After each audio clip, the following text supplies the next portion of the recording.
Hello, everybody, and welcome to the announcement of the nominees of the International Media Festival for Prevention, IMFP 2021. My name is Cristina Portero. I am the project coordinator of the Media Festival for Prevention. Since 1990, the IMFP has been organized by the ISA Electricity and Information sections. Today, I have the pleasure of representing both organizers and being your host through this media journey.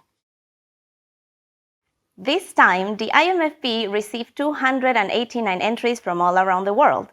The IMFP jury chose around 50 shortlisted entries, and from this, they have chosen 18 nominees that have been allocated into one of 6 groups. The 6 winners, one per group, will be announced in our special media session at the virtual World Congress on Safety and Health at Work, which is taking place from the 20th to the 23rd of September this year. Let's get started. Storytelling has always played a significant role in prevention. Today, we present 3 nominated films with amazing stories and strong messages. Let's have a look at the 3 films in the group Tell Me a Story. The first nominated entry in this group is Killer on the Loose, produced by Never Let Go in Great Britain. Let's have a look.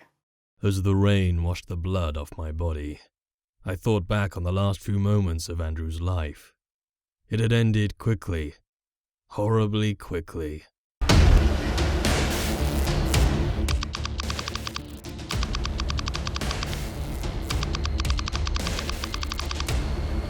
By his side for 12 long years, but his latest talk of a replacement had stung me. When I learned that today was to be my last, I hated him more than ever. He had finished with me. I had not finished with him.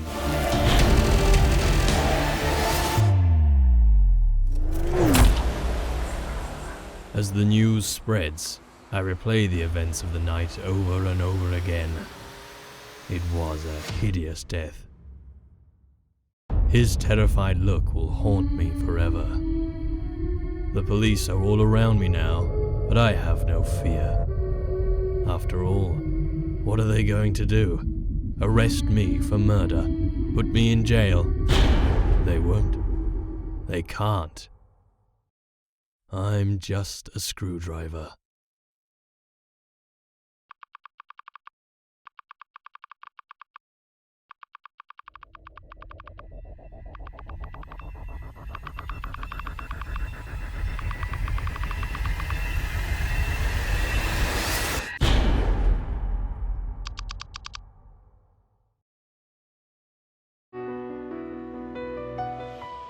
I am very pleased to introduce the co-founders of Never Let Go, Ruben and Craig Aries.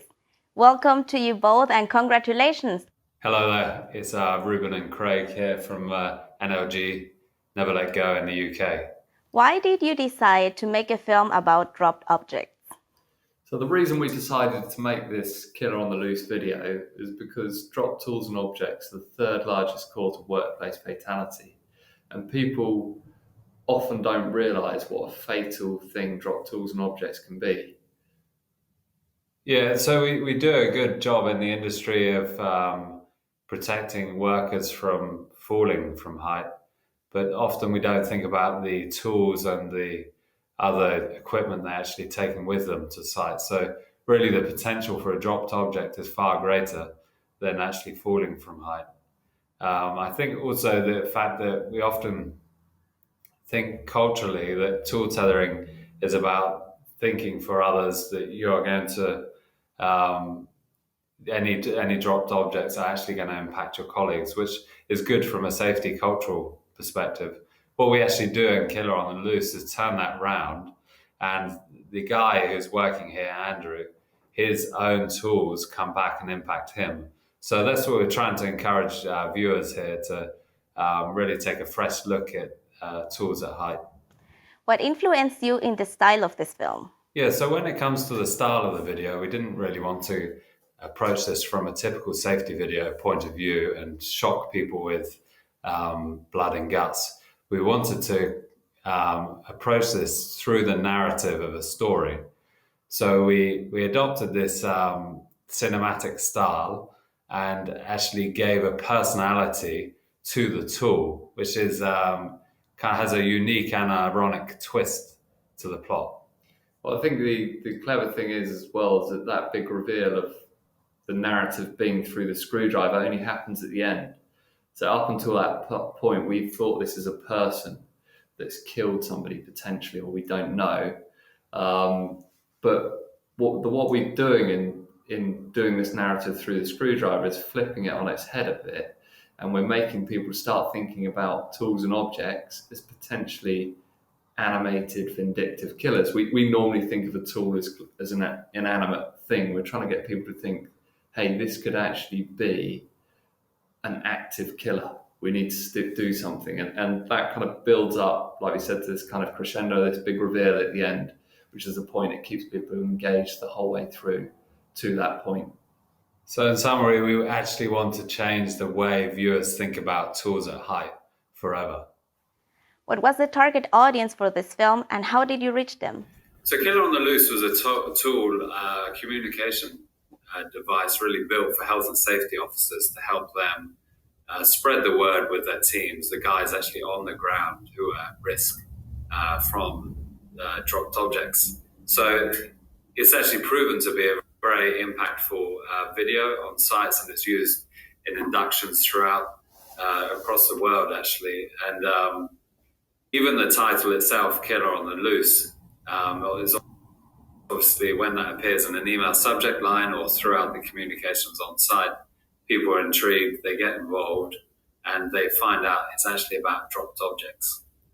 So we also built this out into a broader campaign for safety officers as well, where they would have a whole kind of war on dropped objects. So the Killer on the Loose video would be used, and we also developed posters and other site-based material where you'd have, a poster up, have you seen this silent killer? Or there's a killer on the loose with a kind of mugshot of a screwdriver or something like that. So we built out a whole campaign, and it proved massively successful on some of the biggest projects in actually raising awareness and helping people understand the risks posed by a seemingly inanimate, boring tool and what the damage it could do when it was dropped. That sounds amazing. Thank you for being here with us today. Congratulations once again. The second nominated entry in this group is Turning the Tide, PFDs in the fishing industry, and it was produced by WorkSafe BC in Canada. Let's check it out.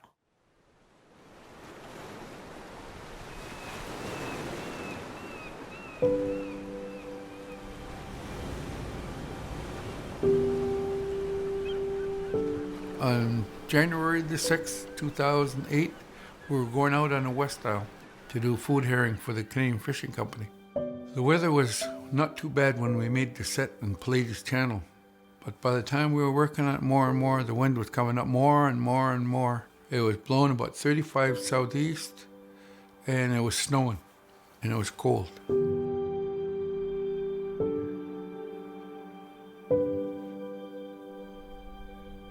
It was just getting dark at the time, so this is when all the herring started to come up and fish started getting heavy, right? The boat started listing over.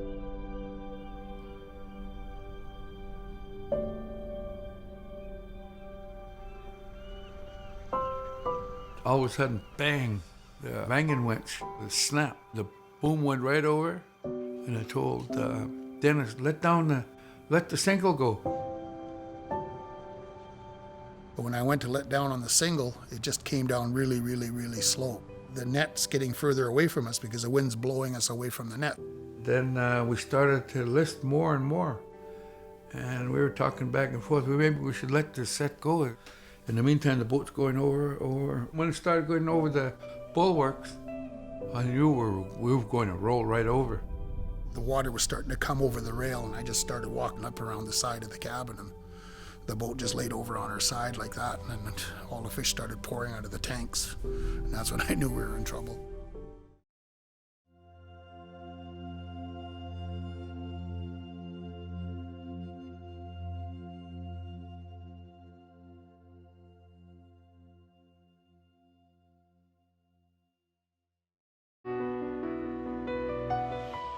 Janice Twist, Manager Experience and Marketing at WorkSafe BC, is joining us today. Hello, Janice. Welcome and congratulations on your nomination. How are you doing today? I'm doing great. Thank you so much. It's great to be here. Can you tell us about the background of this film? So for the background for the film, we saw that there was a real need for some outreach around PFDs in the fishing industry. We know that drowning is a leading cause of death for BC's commercial fishermen. And in the last 10 years, we'd had about 26 work-related deaths in the fishing industry. And of those, we know that 16 were drowning-related.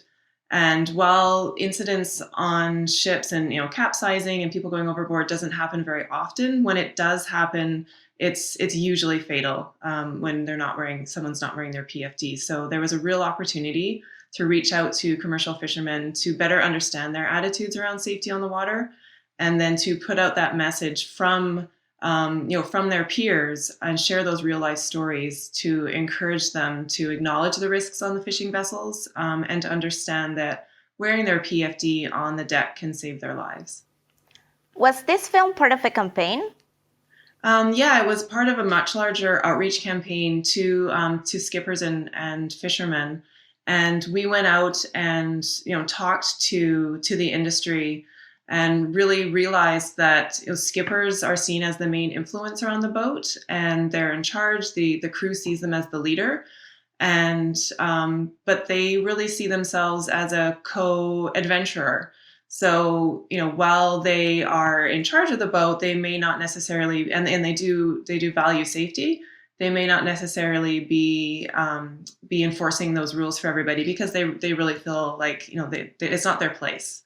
And there's a lot of lots of people in the fishing industry are generations come from a generation of fishermen. And so it's my grandfather didn't wear a PFD, my father didn't wear a PFD, and they were fine, so I don't need to either. And there was a real need for a culture shift that we saw. So we did this larger campaign where we went out to right down to the docks in British Columbia.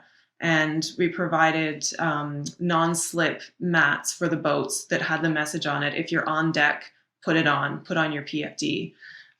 In our research, we also learned that during their downtime, fishermen like to play cards. So we developed a custom set of playing cards that have custom illustrations on them of different jobs on a fishing boat. And of course, they're all wearing their PFD. All of the kings are skippers. And so it's that message in their downtime to make sure to wear their PFD as well. So just those subtle messages. And then with the video of really wanting to have those stories, again, from their peers that, and not sensationalizing the stories, but telling this is what happened. And we have two stories of fatalities and then one story of a close call and how a PFD could have really change the outcome of those incidents, and again to change that culture in the industry. What has been the reaction of the target audience so far? And we've had an overwhelmingly positive feedback from industry, from fishermen themselves. Our officers and staff have shared the video at many events over the last few years and have been able to really see the reaction of the audience firsthand and see how they've been quite visibly moved by it. We've received national attention and positive feedback from government and Transport Canada and the Transport Safety Board and industry representatives. Our officers are reporting that workers and industry are now using it in their training and awareness with great success. And being able to see that reaction of deep emotional response and increasing the use of PFDs has really been something that we've seen through this, and we are seeing a cultural shift. Our officers that are out there now are seeing there's real clear intent from the owners that and the skippers that their crew needs to wear the PFD. They use this video before any crew goes out.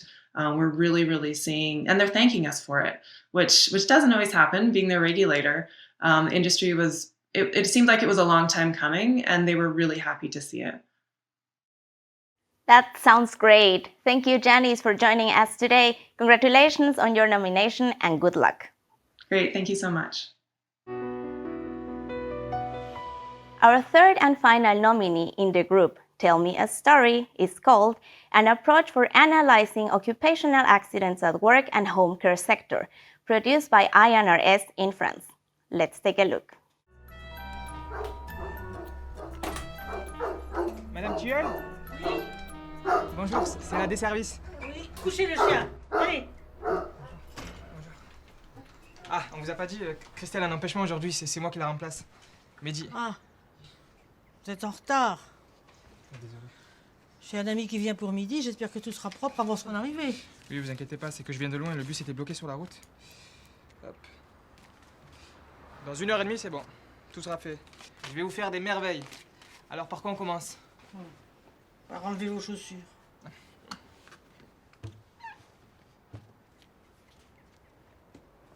Je vous referme la porte, hein? S'il vous plaît.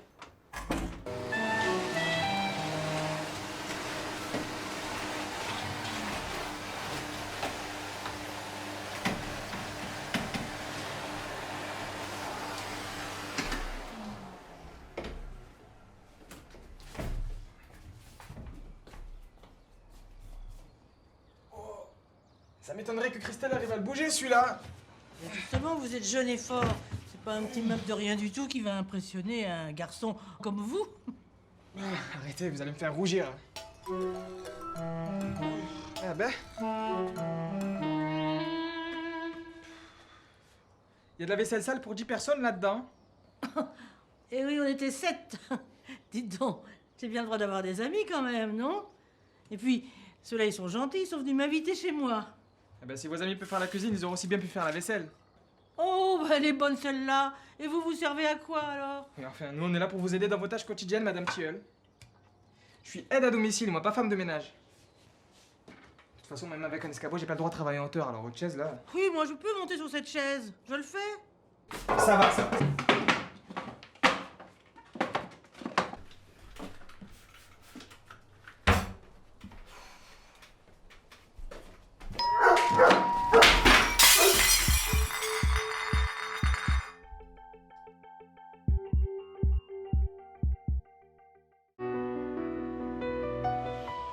Séverine Brunet, director at INRS, is here with us today. Hello, Séverine. Welcome and congratulations on your nomination. How do you feel about it? Yes, I'm very excited and I'm very proud about this nomination. Thank you. Why did you make this film? Well, that's a very interesting question. Sometimes when there is an accident at work, people think, oh, bad luck, no luck, it's inevitable. We cannot do anything against it. With INRS, we think the opposite. It's possible to work and to analyze an accident in order to identify the cause and make sure same accident would not happen again. This was our main reason why we started this video. How did you reach your intended audience? This video is meant to be used during a training course. This video is meant to be discussed by young professionals, so that they can talk about it and they can identify themselves the cause and the multiple causes of the accident. They should talk about it, discuss amongst themselves so that they can identify and they can change the way they think, the way they see the accident. What was the reaction of the audience to this film? They were very interested and they said, oh, that's right, we can do something. They raised lots of questions and I believe that we helped them changing their mind. That sounds great. Thank you, Séverine, for joining us, and thank you to all nominees for being here with us today. Congratulations and good luck also on behalf of the ISA Electricity and Information sections. Thank you. Next week, we will introduce our last nominated group, which is called Walk a Mile in Their Shoes. Do not miss it. we will present 3 great multimedia entries. If you would like to watch today's nominated films, you can visit the Media Center on our website, mediainprevention.org. Thank you for joining. See you next week. All entries of the current festival are available online at mediainprevention.org. For further information, check out our Twitter and Instagram channels. Let's keep in touch.